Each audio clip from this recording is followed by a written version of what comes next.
من قناة الجزيرة في قطر. قال المتحدث الرسمي باسم القوات المسلحة السودانية العقيد الصوارمي السعد إن خليل إبراهيم رئيس حركة العدل والمساواة المسلحة في دارفور والذي وصفه بالمتمرد قد قتل في اشتباكات مع الجيش في منطقة واد بندا في ولاية شمال كردفان صباح أمس. وقد امتنعت حركة العدل والمساواة عن التعليق على الخبر. خليل إبراهيم العدو الأبرز للخرطوم في مصيدة عسكرية قاتلة، هكذا أعلن الجيش السوداني نهاية زعيم حركة العدل والمساواة المتمردة في دارفور خلال اشتباكات بين قواته ومقاتلي الحركة في ولاية شمال كردفان التي باتت مسرحا لنشاط الحركة خلال الأيام القليلة الماضية في تعبير عن حالة تمدد أزعجت الخرطوم. تمكنت القوات المسلحة في صباح اليوم الباكر من مقتل المتمرد خليل إبراهيم في منطقة محلية واد بندا بولاية شمال كردفان، حيث كان هذا المتمرد أصلا يحاول التسلل إلى جنوب السودان أو دولة جنوب السودان.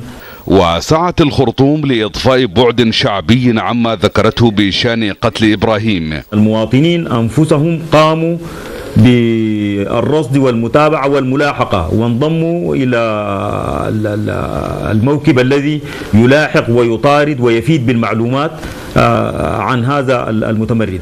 وكان خليل إبراهيم الذي حظيت حركته بدعم واضح من نظام العقيد القذافي قد عاد إلى السودان في سبتمبر أيلول الماضي بعد أن أقام في ليبيا منذ مايو عام 2010 عقب طرده من تشاد. وعلى مدار سنوات منذ تأسيس حركة العدل والمساواة المسلحة كبرى حركات التمرد في دارفور عام 2003 فشلت كل الجهود السلمية التي استهدفت التوصل لاتفاق سلام بين حركته وحكومة الخرطوم رغم المحادثات المتكررة التي استضافتها الدوحة في السنوات الأخيرة. أكثر الضربات الموجعة التي قامت بها الحركة ضد نظام عمر البشير هو هجوم الحركة المباغت على الخرطوم في مايو عام 2008 الذي سقط فيه نحو 200 قتيل حسب الحكومة السودانية. وإذا صحت رواية الحكومة بشأن قتل خليل إبراهيم الذي طالما اتهم الحكومة بالانحياز للقبائل العربية في دارفور على حساب القبائل الإفريقية، فليس معروفا بعد الانعكاسات التي سيتركها هذا الحادث على مستقبل التمرد هناك. وينضم إلينا من الخرطوم النور أحمد النور رئيس تحرير جريدة الصحافة. سيد النور، يعني معروف بأن حركة العدل والمساواة ربما هي من أقوى جماعات التمرد فيما يتعلق بالقوة العسكرية. مع رحيل إبراهيم ما برأيك سينعكس رحيله على الحركة نفسها؟ مقتل خليل إبراهيم بلا شك ضربة قوية لحركة العدل والمساواة، حيث أنه مؤسس الحركة ويتمتع بشخصية قيادية كاريزمية مؤثرة في الحركة، وبذلك الآن هذه تشكل ضربة قوية للحركة وتشكل أيضا انتكاسة للجبهة الثورية السودانية، لأن هذه الجبهة التي تشكلت مؤخرا في تحالف بين حركتي الحركة الشعبية في شمال السودان والحركات دارفور المتمردة. هذه أول نشاط لهذه الجبهة على الأرض في دارفور وفي كردفان، وبذلك هذه انتكاسة لأول نشاط للحركة. ولكن من الجانب الآخر يمكن أن نقول أن غياب خليل إبراهيم وكان شخصية خلافية وكل الانشقاقات التي حدثت في الحركة كانت بسببه، فبلا شك فإن غيابه يمكن أن يؤدي إلى حركة جديدة في دارفور.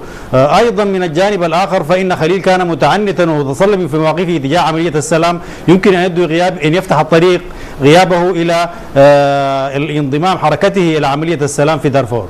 نعم، هو فعلا وكان رفض التوقيع على سلام توسطت فيه قطر وقام السودان بالتوقيع عليه مع حركة التحرير والعدالة، ولكن يعني لا نعرف بالدقة ما هي القوة الحقيقية والوحدة الداخلية لهذه الفصائل المتمردة نفسها في دارفور. هل لديك فكرة حول ذلك؟ الحركات دارفور المتمردة التي يقودها عبد الواحد محمد نور ومني أركو مناوي وخليل إبراهيم هي انضمت أخيرا لتحالف يسمى تحالف الجبهة الثورية السودانية الذي يضم هذه الحركات بجانب الحركة الشعبية في شمال السودان في منطقتي جبال النوبة وفي النيل الأزرق، وهذا أول نشاط لهذه الجبهة في كردفان ودارفور.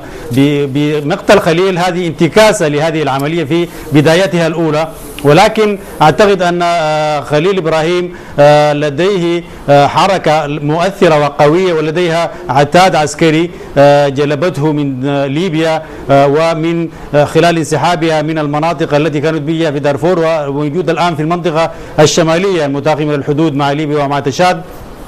يمكن أن تقوم هذه الحركة بنشاط جديد، ولكن حتى تلملم أطرافها وتختار قيادة جديدة ريثما تحتاج إلى بعض الوقت، وبذلك مقتل غياب الحركة وزعيمها ضربة معنوية وسياسية كبيرة لهذه الحركة في هذا التوقيت الذي بدأت فيه تنشط منذ أكثر من عام ونصف. لم تقم بأي عمليات عسكرية مؤثرة عدا هذه العمليات التي قادها خليل قبل يومين، وواضح أن الحركة تعاني أيضا بالإضافة إلى الانشقاقات من نقص في العتاد ونقص في القوى البشرية، لذلك اختطفت مئات الشباب من مناطق إنتاج الذهب لتجنيدهم في الحركة، مما يؤشر أنها كانت تعاني من نقص في هذه القوى، وبذلك أعتقد أن الحركة ستعاني كثيرا في لم أطرافها واختيار قيادة بديلة مناسبة. النور أحمد النور رئيس تحرير جريدة الصحافة متحدثا من الخرطوم، شكرا جزيلا لك.